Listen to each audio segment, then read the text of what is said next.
Boa tarde, estamos começando o ED Conversa e teremos hoje a participação da professora Edileide Freitas. Ela é professora da Universidade Federal Rural de Pernambuco, ela é lotada no Departamento de Tecnologia Rural e ministra disciplinas nos cursos de Biologia, tanto na modalidade de bacharelado quanto licenciatura, e também no curso de bacharelado em Economia Doméstica.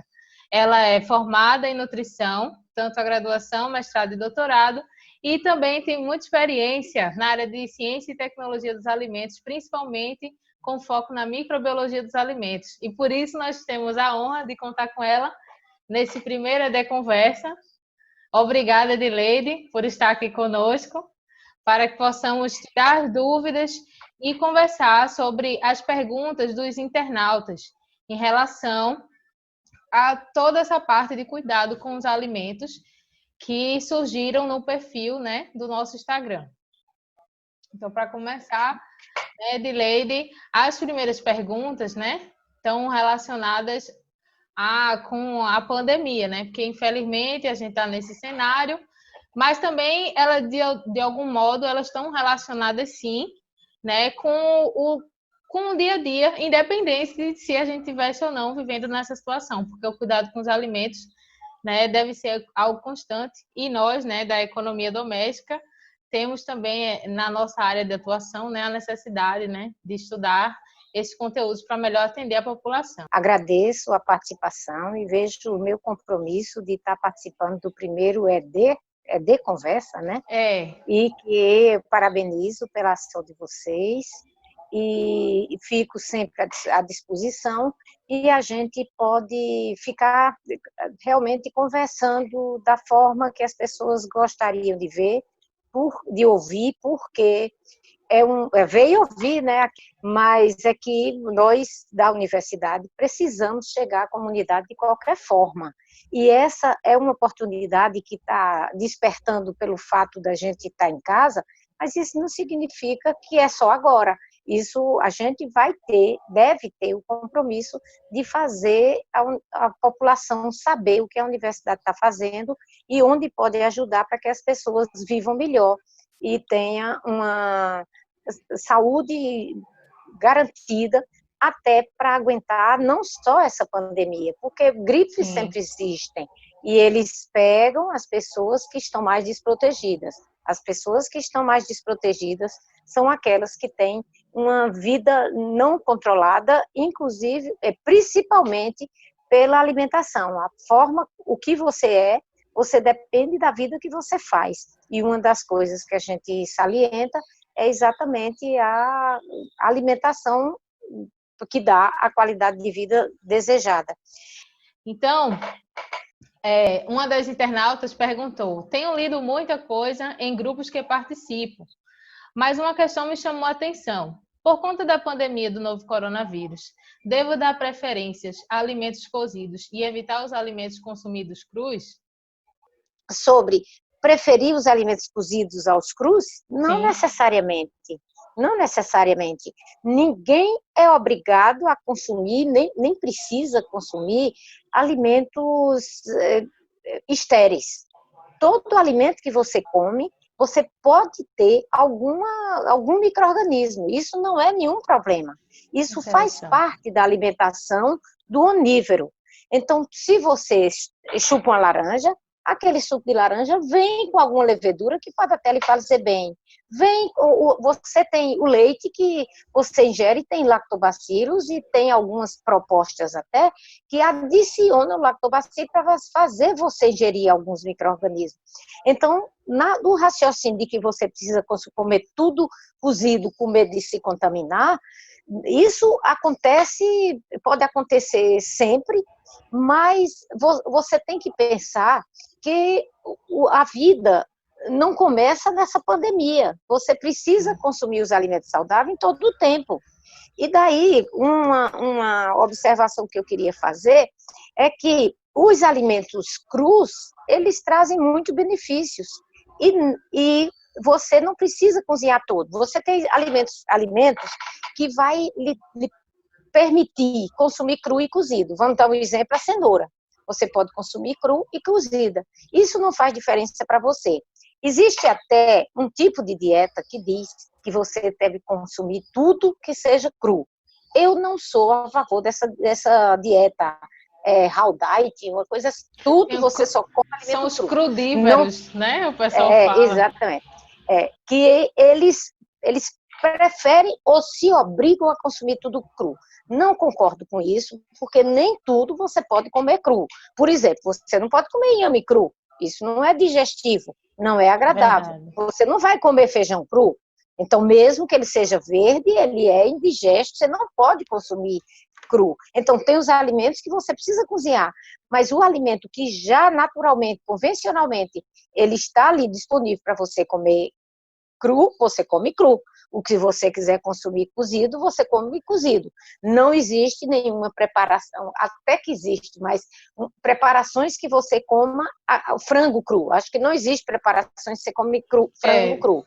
Mas existe preparações que você usa peixe cru. Sim, existe preparações que você usa carne crua, como, por exemplo, o carpaccio e o salame. São alimentos a partir de carne que você pode consumir cru, mas isso não quer dizer que você vai adoecer. Os processos tecnológicos usados naquele alimento vai lhe garantir a confiança para que você não adoeça com aqueles alimentos. Então, é exagero pensar que tudo que você vai comer vai ser cozido. Não, as fibras que você consome vêm principalmente dos alimentos que você come cru, como as frutas e os vegetais, os folhosos, que você não pode abrir mão, até porque, neste momento, é um apelo muito grande para que você eleve o consumo de vitaminas. E essas vitaminas estão principalmente nesses alimentos consumidos crus. Em relação à higienização, como está todo mundo falando em álcool 70, algumas pessoas perguntaram se era possível higienizar frutas e hortaliças com álcool 70. Olha, é um exagero, viu? Eu acho que a pandemia está na cabeça das pessoas. Isso nunca se ouviu falar. O álcool, ele modifica o sabor, ele não foi feito para higienizar alimentos. A higienização de alimentos é feita com outros produtos. O álcool é para a esterilização de superfície de contato. As mãos é uma superfície de contato, os móveis são uma superfície de contato, os corrimãos de rodoviárias, de aeroportos, são higienizados para evitar que aqueles micro-organismos que, porventura, estão ali deixados por a mão de alguém, por exemplo, no corrimão, ele vá permanecer por muito tempo. Então, o álcool vai fazer com que esse micro-organismo perca a sua condição de vida. Então, é por isso que se usa o álcool. Mas para alimento, não. Não existe coisa melhor para a gente recomendar do que a imersão do alimento que será consumido cru numa solução composta de água e água sanitária. Essa água sanitária na proporção de uma colher de sopa para cada litro de água, ou 10 ml para cada litro de água. É uma concentração suficiente para que elimine os micro-organismos que estão ali indesejáveis. Isso depois que você já ter feito a higienização com água corrente. Olha, a higienização com água corrente é perfeito. Você tem uma redução de até 90% daquela sujeira. Nossa. Então, se você lava muito bem, você tira a sujeira que está ali aderida. Alguns folhosos permitem até uma lavagem mais agressiva, como é o caso de uma folha mais resistente que você pode lavar e até esfregar para tirar alguma coisa. Rúcula, por exemplo, ela vem possivelmente com algum lagarto, a areia e terra da plantação, ela é muito lixiviada, escorrida quando você lava com água corrente. Isso por isso que já reduz a carga microbiana. No que vai para o ralo, vai também, além da areia, vai também os micro-organismos. Então, essa é uma necessidade de lavar com água corrente. Tem muitas outras coisas que a gente pode delongar até, Porque você só lava com água corrente se você tiver água corrente. Isso é um contrassenso. Verdade. E não é uma medida, infelizmente, eu digo e enfatizo isso, infelizmente, não é uma medida que você tome a nível central, que todo mundo vai ter água corrente para tirar abundantemente. Às vezes eu fico raciocinando, quanto eu usei de água para lavar esse alface em água corrente.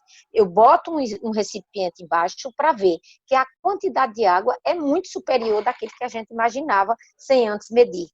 Então, lavar com água corrente. Voltando à rúcula, prestar atenção, porque na rúcula tem um lagarto que é próprio da plantação, que ela fica aderida, tem um adesivo que fica, a lagarta fica aderida às folhas. E você tem que lavar muito bem, ver essas folhas uma a uma, para que você não tenha a decepção de, na hora do seu prato, ela resolver andar.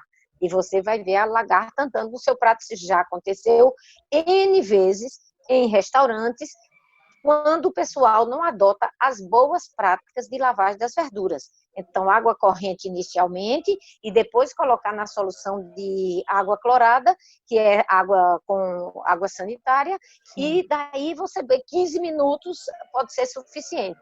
Deixou 20 minutos, meia hora, não tem problema. Mais do que isso, pode levar a queima das folhas. Certo. Isso também pode acontecer. E se você faz e guarda, vai também agredir para reduzir a durabilidade daquele material. Certo. É importante também lembrar o pessoal que tem vários tipos de água sanitária, mas é importante observar no rótulo. Quando tem umas marcas que tem um cheiro assim para dar uma aromatizada no ambiente, geralmente essas não são recomendadas. Aquelas com adição de alguns aromas, aquilo não é água, não é o cloro simplesmente como água sanitária. Toda água sanitária ela vem com uma concentração em torno de 2,5%, 3% de cloro. Sim. Então você pega isso e usa pensando nesse cloro. Não adianta você ter solução detergente dentro dela.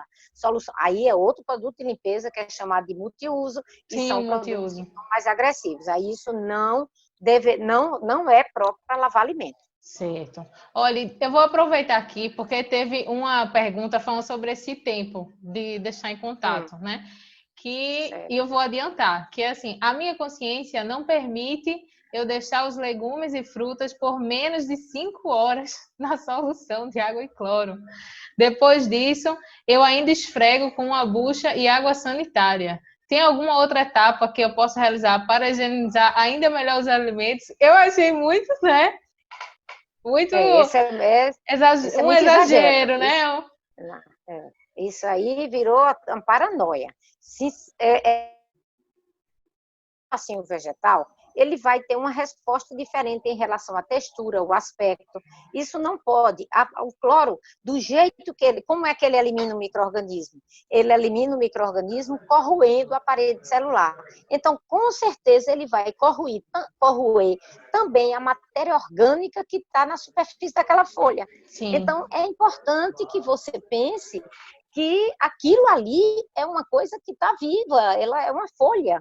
E que você não pode agredir. E se for outros alimentos, também não precisa esse exagero. Por exemplo, você lavar uma melancia, você lava com água e até pode passar um pouco de detergente para tirar alguma sujeira aderida, mas para outras coisas, uma medida geral, usar sabão para lavar, não. Você termina comendo sabão, vai lhe prejudicar muito mais do que se você tivesse ingerido algum micro-organismo.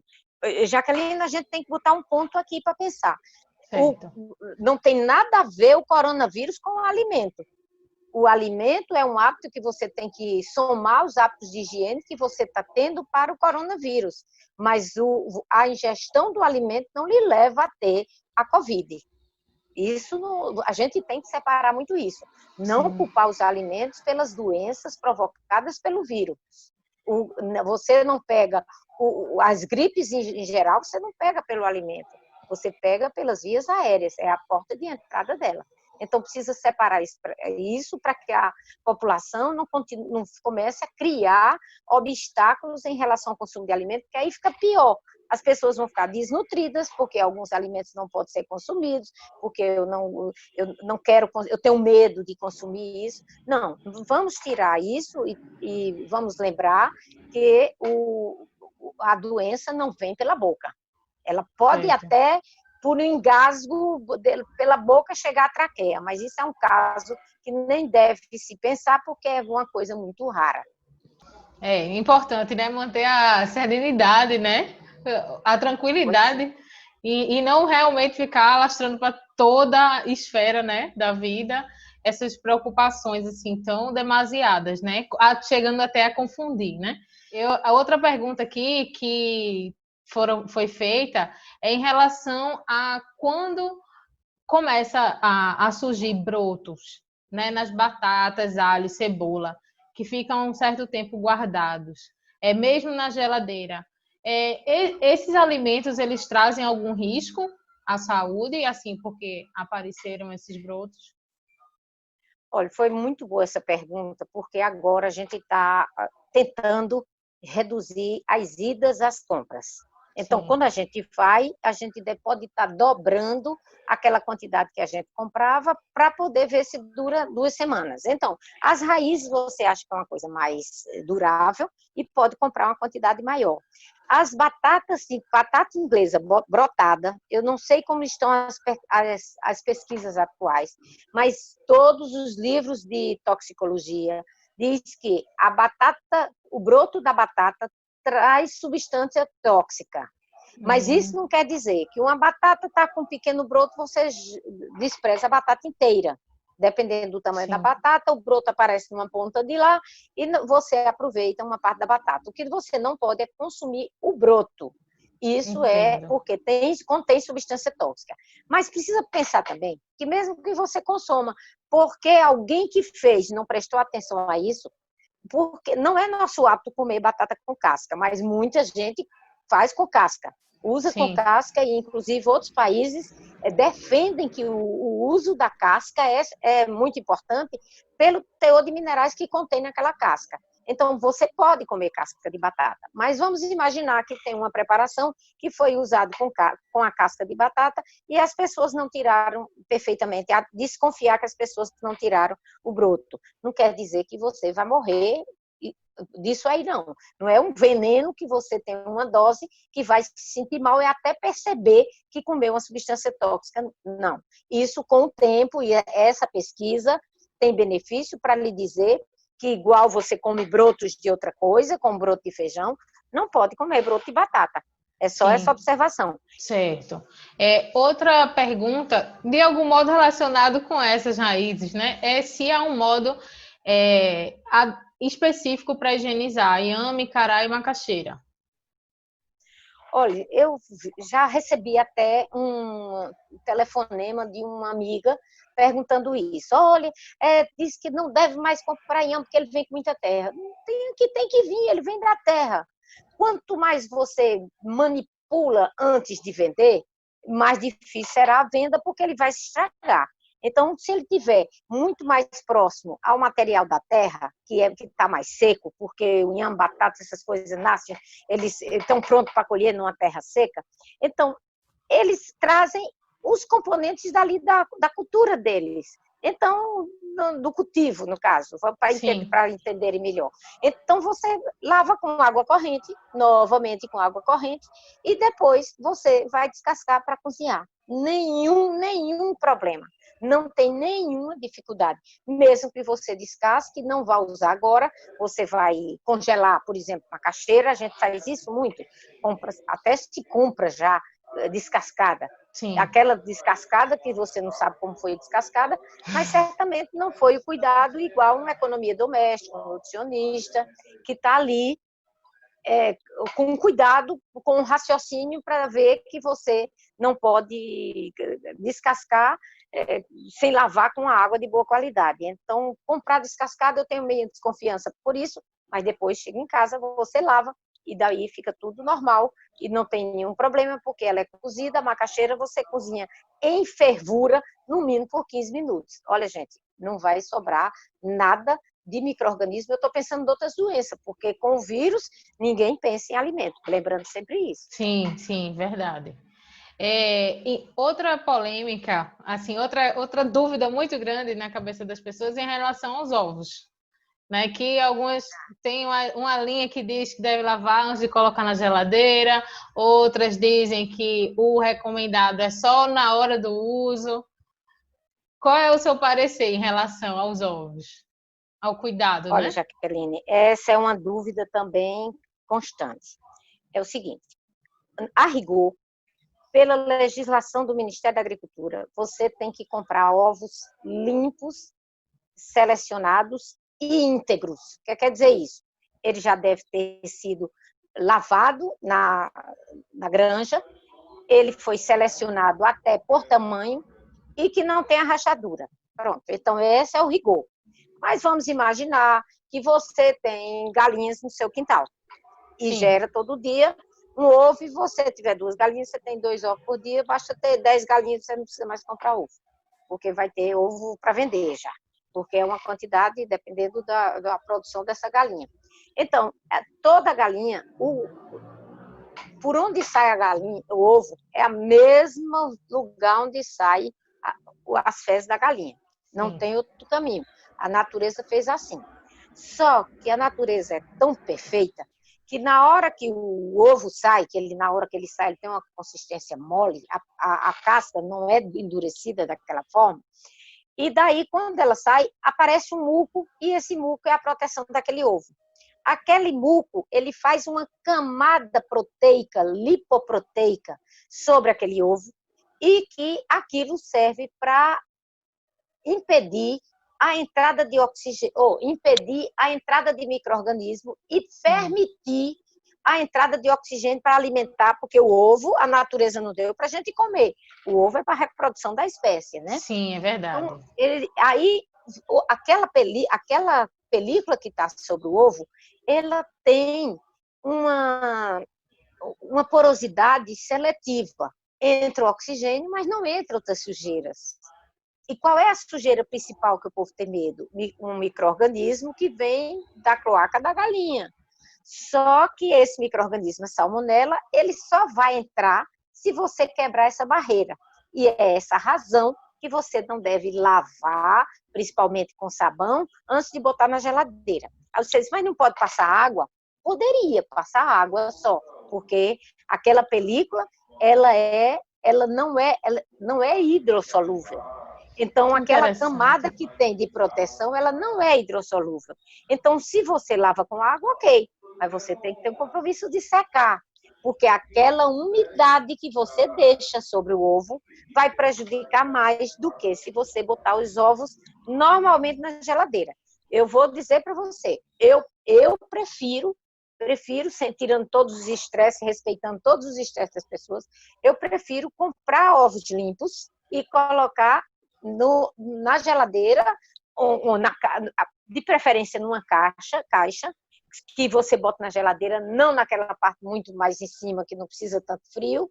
A geladeira, quanto mais alto, mais frio. Quanto mais para baixo, mais quente, menos frio, no caso. Menos frio. Então, lá embaixo você tem 10 graus, que é menos frio do que perto do congelador, que você tem 5 graus. Então, você escolhe essa porta da geladeira onde é menos frio, mas se você não quiser botar na geladeira, num ambiente, agora faço como os medicamentos, vou botar num ambiente arejado, sem incidência de luz direta, é um local, é suficiente para você botar ovos em bom estado para durar por uma semana. Então, não precisa essa agonia com ovo. Você pode deixar, agora, aquela embalagem que vem da rua, por outros motivos, ela não deve permanecer dentro da sua casa, porque você não sabe se quem pegou estava infectado por alguma doença, inclusive com vírus, e nesse abanar desse material, você pode inalar essas embalagens, você inalar os micro-organismos que vêm dessa embalagem, e pode ter uma gripe qualquer, ou até essa gripe mais forte, que é a da doença Covid. Realmente, esse cuidado com as embalagens, né? De um modo geral, antes da pandemia já era um cuidado necessário, né? De tudo que fosse armazenado, principalmente dentro da geladeira, né? A gente ter esse cuidado, né? Jaqueline, já que você abriu esse espaço, eu acho muito importante, porque está havendo uma confusão de interpretação disso aí. É o seguinte, a embalagem que vem da rua, ela pode ter sido pegada por alguém que é doente e essa pessoa ter botado, tá na rua sem máscara, sem lavar a mão, e pode ter pegado no nariz e botado a mão naquela embalagem. Então, você não confia. A rigor, vamos imaginar que isso aconteceu. Enquanto quando essas embalagens chegam na sua casa, você pode pulverizar essas embalagens todas fechadas com álcool antes de você pegar. Mas tudo, uma coisa que ninguém está, as recomendações não estão sendo feitas, a gente aproveita a oportunidade, que as embalagens, você para pegar na embalagem, você tem que estar de máscara, porque você não vai pegar a doença por manipular a embalagem, não, por você pegar. Você está pegando a embalagem, imediatamente você vai lavar a mão, porque às vezes você está tirando uma macaxeira de uma embalagem, imediatamente você vai botar lá dentro da pia para começar a descascar, para poder preparar começar o pré-preparo daquilo ali. Então, Sim. Não é por a mão que você vai pegar no movimento dessa embalagem, que pode vir algum micro-organismo e você deve estar protegido de máscara. Esse é o maior medo. Seja do entregador de comidas prontas, seja do supermercado que você recebe em casa e até o supermercado que você pegou. Você pegou, mas o saco plástico andou pelo supermercado, o vento deu e foi a favor do micro-organismo que vem de uma pessoa para lá. Você tem que adquirir bons hábitos. Na rua, você não pode botar a mão na boca se você não tem álcool. Se você quiser coçar um olho, pegar alguma coisa, o inseto parou em você, você não vai deixar que o inseto lhe picar. Você vai ter que tirar. Então, você deve ter álcool à mão, fácil de usar, no bolso, na bolsa, no carro, para você ter o álcool a 70, para você higienizar. Mas, na verdade, você só pode pegar dos olhos, na boca, se você estiver com a mão perfeitamente limpa. E o que mais limpa é água e sabão. O álcool é um complemento, mas água e sabão, a higiene. Na verdade, o que a gente vai ter que ter é bons hábitos e começar a imaginar que o vírus está por aí. O vírus está circulando, está por aí. Ele pode estar em qualquer lugar. Aqui eu tenho uma janela, essa janela me traz um vento, e de onde vem esse vento? Então, eu não posso estar normalmente esperando que aconteça, apesar da distância daqui de uma coisa, estando elevado, mas pode vir pela janela, sim. Uma pessoa num apartamento térreo, numa casa, uma pessoa passa e espirra e você está imediatamente, isso é uma coincidência muito rara, mas pode acontecer. Então, você tem que saber que o vírus está ali e você tem que ter bons hábitos de higiene. O problema é esse, que as pessoas negligenciam com a higiene. E eu nunca pensei que o mundo todo fosse precisar ensinar as pessoas a lavarem mão. Mas o hábito de lavar a mão errado, isso já existe há muito tempo. E já foi chamada a atenção em outros momentos de doença, não só nessa Covid. Uma das perguntas aqui é que eu achei muito curiosa, que foi que a internauta ela foi lavar os legumes, né? A água respingou, bateu neles e respingou nos olhos. Ela perguntou se tinha algum problema, se ela podia, se ela tinha que se preocupar, né, com algum risco de contaminação. Se no momento da higienização, porventura, até se ela estiver manuseando e levar a mão aos olhos. Olha, isso daí, é por isso que se criou o óculos de proteção. Aqueles óculos de proteção, eles são adequados para o trabalho quando você trabalha, você que trabalha com laboratório de química, você tem a proteção para que não caia ácido e que as pessoas veem o óculos veem os óculos em cima do balcão e deixa lá na bancada do laboratório e não usa. Então, a proteção dos óculos é bom, mas isso não significa que exatamente aquela gota d'água que a pessoa que deixou respingar ali, ela chegue para você, ela já estava com vírus. Vamos imaginar que você já está lavando uma coisa visivelmente contaminada, ou seja, o material que veio de um hospital. Então, você está recebendo uma pessoa que veio do hospital e que você vai cuidar, necessariamente você vai cuidar dessa pessoa, que ela vai ficar isolada em casa depois de um tempo. Então, Sim. aquela roupa se respingou, não necessariamente você vai adoecer, mas para aquelas pessoas que estão recebendo essas pessoas de volta, que tem que pegar no material da pessoa, ajudar aquela pessoa, você tem que ter aquele óculos de proteção, deve ter a máscara e o óculos de proteção. Não, se você botar máscara e os óculos de proteção, ou os seus óculos normal, já é uma proteção. Eu já ia perguntar se esses óculos já ajudam. Não é perfeito. Nossos Sim. óculos, eles protegem alguma coisa. Coincidentemente, protegem. Mas o outro protege perfeitamente. Sim, não precisa a coincidência da gota vir exatamente na lente, ótimo. Você tira a lente, lava com água e sabão, perfeito, não tem problema. Mas os óculos de proteção, ele tem uma barreira lateral que ele também impede. Então, ter aqueles óculos, ele não custa caro. Pessoas que têm doente em casa devem ter aqueles óculos, a máscara. Se você bota a máscara e você não coça os olhos, não tem como esse micro-organismo entrar, gente.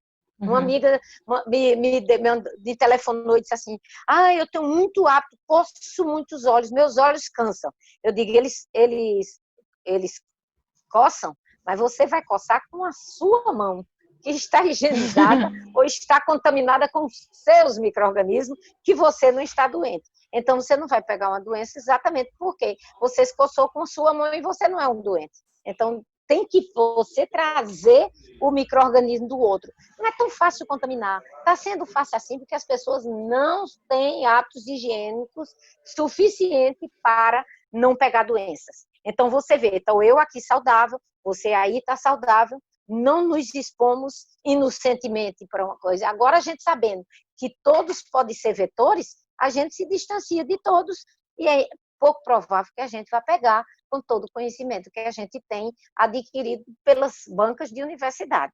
Um estudante universitário que pegar a Covid, ele vai saber onde pegou, alguma negligência. Ele aglomerou, ele usou material, não usou máscara, não usa máscara. Eu estou, assim, defendendo que, usando a máscara, você já está 90% salvo.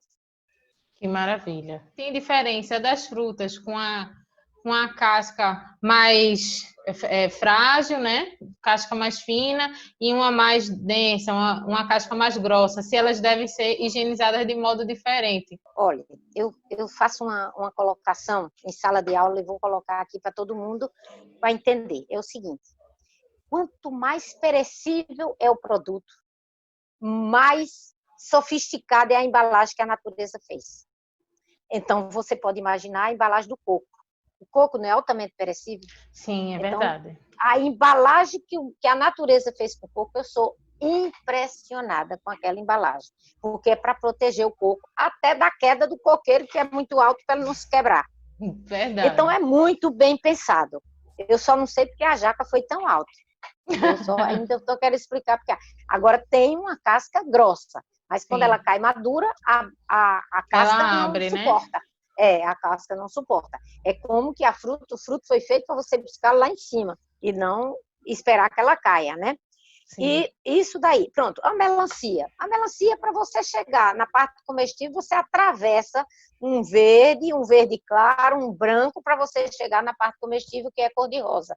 Não que não diga que não se coma a parte branca, pode comer, sem nenhum problema, e é até recomendado, e as pessoas até dizem que tem o mesmo sabor, eu nunca testei, mas fazem até colocando um corante e faz doce de melancia e parece com as mesmas características. Estou dizendo isso quando é aproveitando para falar do aproveitamento integral dos alimentos. Mas, sim, agora, essas frutas que têm casca mais grossa, ela pode ser mais agredida. Por exemplo, você pode lavar um abacaxi usando uma escova, mas um caju você não pode. Porque o caju, porque existe cascas e existe películas. Bem lembrado. Aquela casca, a casca que você come é geralmente uma película. Você não come casca de laranja. Você come aquele albedo que é um entrecasca da laranja. Você não come uma casca de maracujá. Mas você come uma casca de uva, uma casca de maçã. Mas, então, esses alimentos que tem peliclofilina, lógico que não aguenta a agressão. Eu gosto muito de lavar frutos das cascas impermeáveis, como melancia, que parece impermeável, nenhuma casca é impermeável. Todos deixam entrar a água que a natureza manda pela chuva, isso não é.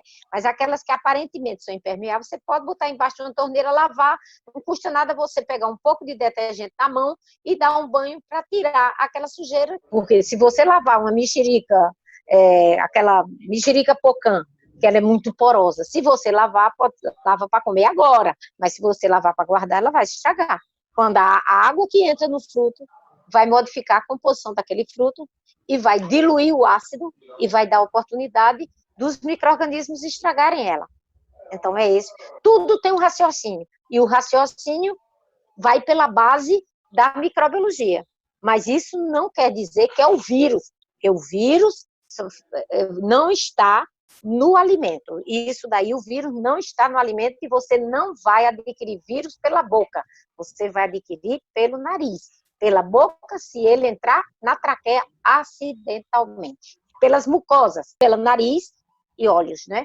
Então, Edileide, eu só tenho a agradecer, né? A gente fez esse rol de perguntas, lançou, né, a postagem no Instagram, né, do Economia Doméstica, e a gente teve essas perguntas e disse, não, nada melhor do que conversar com a mentora da postagem, né, que Bruno consultou você, né, para que a gente pudesse trazer informação, né, para o público. Então, a gente agradece, né? Eu estou falando assim no plural, porque é uma equipe, né, que faz o ED Conversa. E muito obrigada, mais uma vez. Eu que agradeço, fico lisonjeada pela indicação do nome e agradeço a Bruno, que fez o contato, que foi aluno dos cursos aí da universidade, e agradeço a você por ter se lembrado de mim também, para poder falar. E eu só queria finalizar para dizer que vírus só vive em célula viva. Se ele vive em célula viva, ele só está em quem é vivo. E você nunca traz para casa, a menos que seja acidentalmente uma ostra que você come viva. Ostra na beira da praia se come viva. Sendo isso, não vamos pensar em alimento transmitindo a doença. Eu só tenho que agradecer e desejo que as pessoas mudem e avancem no entendimento de tratar os alimentos que todo mundo deveria saber. Tá certo, Edileide, muito obrigada. Esperamos você nas próximas edições do ED Conversa. Até lá!